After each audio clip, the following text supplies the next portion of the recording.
So guys, গ্রুপে আমি বসে ছিলাম, তখনই আমার মাথায় প্ল্যান আসলো আমার দুই পার্টনারের সাথে লোন অফ 1 vs 1 করি। যে কথা সেই কাজ।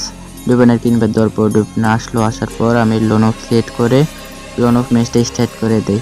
তারপরে কি হয় আপনারা নিজেরাই দেখেন। ফার্স্ট রাউন্ডে আমরা M590 আর SBD নিয়ে নিয়ে প্রথম ট্রাই করছি। এক শট দেওয়ার M590 এক শট, আরেকটা শট দিয়ে তাকে আমি মেরে দিই। এই ম্যাচটা আমি ধুয়ে নিয়ে নিই। দ্বিতীয় ম্যাচে আমি অস্কারে মেরে তাকে M590 সে আমাকে মেরে দেয়। তারপর আমাদের 1-1 রাউন্ড হয়ে যায়। তারপরে ম্যাক 10 দিয়ে আমি সামনে আগাচ্ছিলাম, ভাবছি যখন একটা শট দিবই, একটা কলেবে একটা শট দেওয়ার চেষ্টা করলাম, লাগলো না। একটা গ্লোয়াল মারলাম, মেরে একটু সামনে আগাচ্ছি। আগে এবারটা একটা কড়া লেভেলে ওয়ান টেপ দিতেই হবে। এই তো কড়া লেভেলে ওয়ান টেপ হয়ে গেল।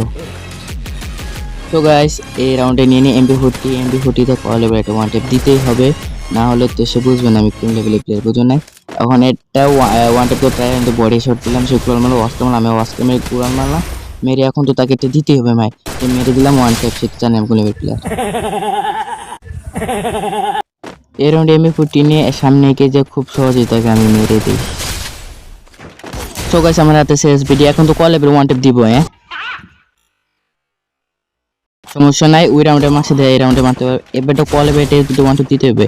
এই তো এই কল লেভেল ওয়ান টেপ দিয়ে দিলাম, দেওয়ার পরে এই ম্যাচটা ভুয়ে নিলাম। সবাই চ্যানেলটা সাবস্ক্রাইব করবা এবং লাইক করবা।